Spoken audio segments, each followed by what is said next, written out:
सोनू एक बहुत ही गरीब परिवार से था। वो अपने पिता अर्जुन और माता सीमा के साथ रहता था।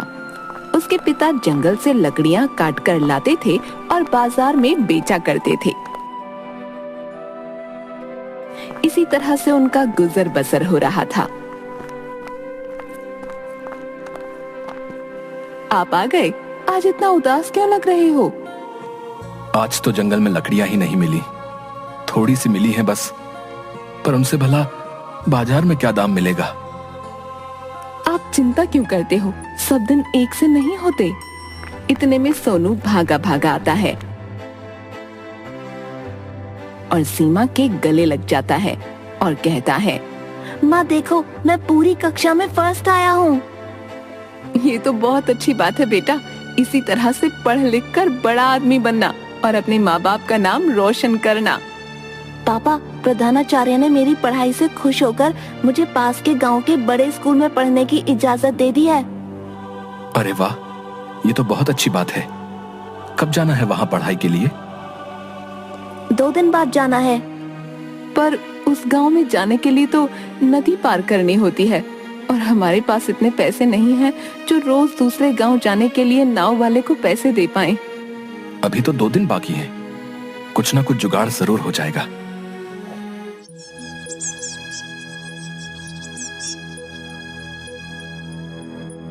फिर तीनों खाना खाकर सो जाते हैं, पर अर्जुन को नींद नहीं आती क्योंकि उसको पैसों का बंदोबस्त करना था। उसका बेटा बहुत होनहार था और उसे एक बड़े स्कूल में पढ़ने का मौका मिला था। वो नहीं चाहता था कि उसकी वजह से उसके बेटे को ये मौका गंवाना पड़े। वैसे तो मैं अपने बच्चे के लिए कुछ नहीं कर पाता, पर अब जब उसने अपनी मेहनत के बलबूते पर एक सुनहरा मौका हासिल किया है, तब भी मैं इतना लाचार हूं कि उसको पढ़ा नहीं पा रहा। लेकिन हाथ पे हाथ रखकर बैठने से कुछ नहीं होगा। मुझे कुछ ना कुछ बंदोबस्त तो करना ही होगा।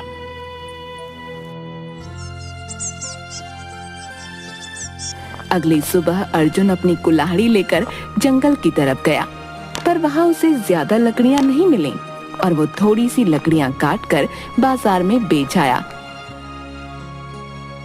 फिर जब वो वापस आ रहा होता है, तभी उसे एक भिखारी दिखाई दिया।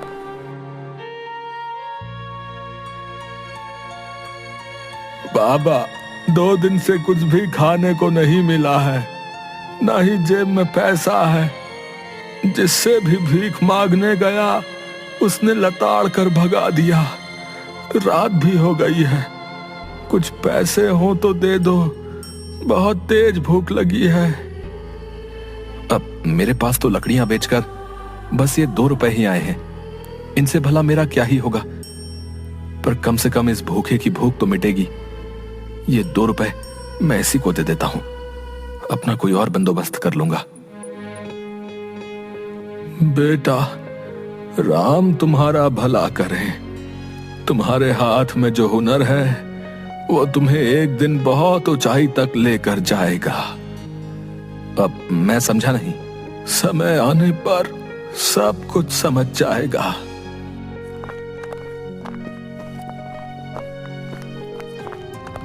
अर्जुन खाली हाथ अपने घर जाता है और अभी भी वो इसी बात से परेशान था कि सोनू के लिए वो क्या करे। तभी अचानक से बहुत तेज बारिश होने लगी, जो कि रुकने का नाम ही नहीं ले रही थी। हे भगवान, ये बारिश को भी अभी आना था। ऐसे हो रही है जैसे साल भर की बारिश अभी हो जाएगी। कल सोनू को एक नए स्कूल में जाना है और ये बारिश है कि रुकने का नाम ही नहीं ले रही। हमारे पास तो छाता भी नहीं है जो हम इसको दे दें। पूरी रात पानी बरसता रहा।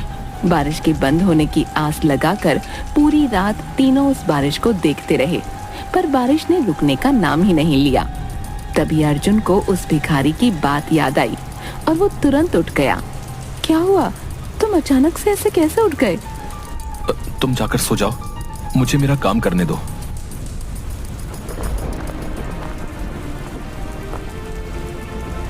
सीमा और सोनू अंदर जाकर सो गए और अर्जुन ने पूरी रात जागकर एक लकड़ी की छतरी बनाई।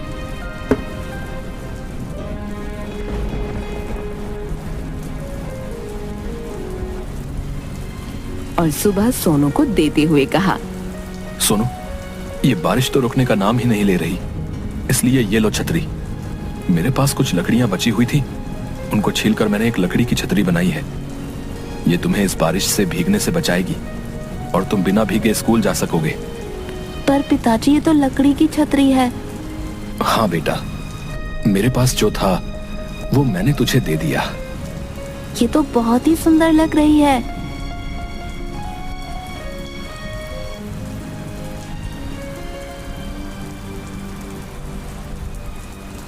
सोनू छतरी लेकर गांव से निकला तो सब उसकी छतरी को देखकर उसकी बहुत प्रशंसा करने लगे।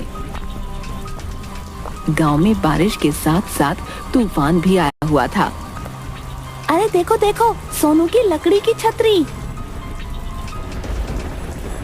इसके पास तो छतरी है ही नहीं, इसको तो बस कैसे ना कैसे अपना काम चलाना है बस। यह देखो, मेरी छतरी कितनी अच्छी है। इसके रंग देखो और इसके ऊपर बनी पेंटिंग देखो। पता है कितनी महंगी है? मेरे पापा इसे विदेश से लेकर आए थे। इसमें एक भी पानी की बूंद नहीं टपकती। हाँ, मेरे पिताजी को भी उनके दोस्त ने उनके जन्मदिन पर विदेश से भेजी थी। पापा ने यह अब मुझे दी है। बारिश में काम तो आ रही है। एक काम करते हैं, इस सोनू को परेशान करते हैं। रामू और पवन सोनू के पास जाते हैं और उसको उसकी लकड़ी की छतरी के लिए बहुत कुछ सुनाते हैं। अरे मैंने सुना है मास्टर जी ने तुझे नए स्कूल में जाने के लिए कहा है। हाँ, इसका दूसरे स्कूल में तबादला हो गया है। अच्छा, तो इस लकड़ी की छतरी को लेकर तू नए स्कूल जा रहा है? इसकी औकात भी है नए स्कूल में पढ़ने की। एक नया छाता तो लिया नहीं जाता जो आएंगे नए स्कूल में पढ़ने के लिए। रामू और पवन सोनू को बहुत खरी खोटी सुनाते हैं। तभी तेज बारिश का झोंका आता है और रामू और पवन की छतरियां उल्टी हो जाती हैं।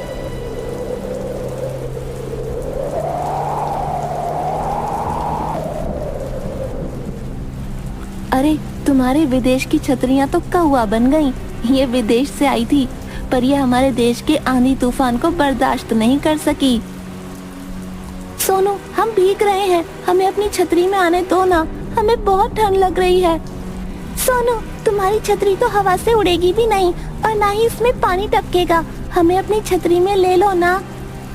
सोनू को उन पर दया आ गई और उसने उनको अपनी छतरी में आने दिया। हमें माफ कर दो सोनू, हमने तुम्हारा बहुत मजाक उड़ाया, पर फिर भी तुमने अपनी लकड़ी की छतरी में हमें जगह दी, नहीं तो हम पूरे के पूरे भीग जाते। ये तो मेरा फर्ज था। अगर मैं भी तुम्हारी तरह करता तो तुम में और मुझ में क्या फर्क रह जाता। सोनू अब पवन और रामू को उनकी जगह पर छोड़कर नदी के किनारे पहुंचा, जहां पर बहुत पानी भरा हुआ था और वहां पर कोई नाव भी नहीं थी। अरे, यहाँ पर तो कोई नाव ही नहीं है, मैं नदी कैसे पार करूंगा? तभी वो अपने छाते को उल्टा कर देता है और उसे एक नाव के रूप में प्रयोग करता है। ये छतरी मेरी नाव का काम करेगी। मुझे किसी भी हाल में स्कूल पहुंचना ही होगा। अगर मैं आज नहीं गया तो मैं कभी भी इस मुकाम को हासिल नहीं कर पाऊंगा। वो उस छतरी में बैठ गया और उसको अपने हाथों की मदद से आगे बढ़ाने लगा। छतरी उसके इशारों के अनुसार आगे बढ़ती गई। फिर सोनू थोड़ी देर बाद गांव में पहुंच गया। इस छतरी की मदद से मैं अपनी मंजिल तक पहुंच पाया हूँ और यहाँ पर तो बारिश भी नहीं हो रही। यहाँ तो तेज धूप निकली हुई है। इसमें भी ये मेरी लकड़ी की छतरी काम आएगी। सोनू छतरी लगा लेता है और अपनी धूप से रक्षा करता है। रास्ते में से कुछ लोग मिलते हैं और वो भी उसकी छतरी के नीचे आ जाते हैं। वो सभी लोगों को लेता हुआ आगे बढ़ता है और स्कूल पहुंच जाता है। वहां पर उसकी हेडमास्टर से मुलाकात होती है। अरे वाह सोनू, तुम तो इतनी बारिश और धूप में भी निश्चित समय पर स्कूल आ गए।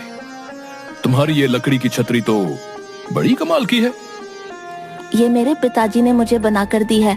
मेरे पास इतने पैसे नहीं थे कि मैं नई छतरी ले सकूं, इसलिए उन्होंने अपने हाथ से लकड़ी की छतरी बना दी। हेडमास्टर को वो छतरी इतनी पसंद आई कि वो सोनू के साथ उसके घर पहुंच गए। और सोनू की प्रशंसा करते हुए बोले, सोनू जितना पढ़ाई में होशियार है उतना ही दिमाग भी बहुत चलाता है। उसने इस छतरी का उपयोग बहुत अच्छी तरह से किया है। इसकी ये लकड़ी की छतरी बहुत अनोखी है। इसको इस लकड़ी की छतरी का उपयोग करना अच्छी तरह से आता है।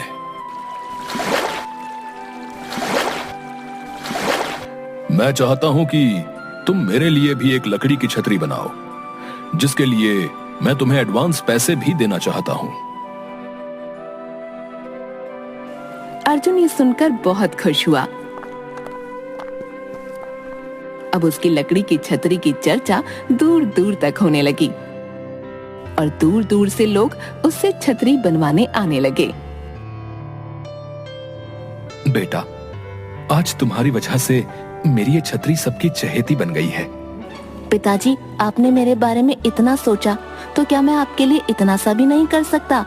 मेरे जरिए लकड़ी की छतरी का प्रचार हुआ है और आपकी छतरी दुनिया भर में प्रसिद्ध हो गई है। इससे आपको एक नया व्यापार करने का मौका भी मिला है। अगर उस भिखारी ने मुझे मेरे हुनर का एहसास न दिलाया होता तो आज शायद मैं यहाँ पर नहीं होता।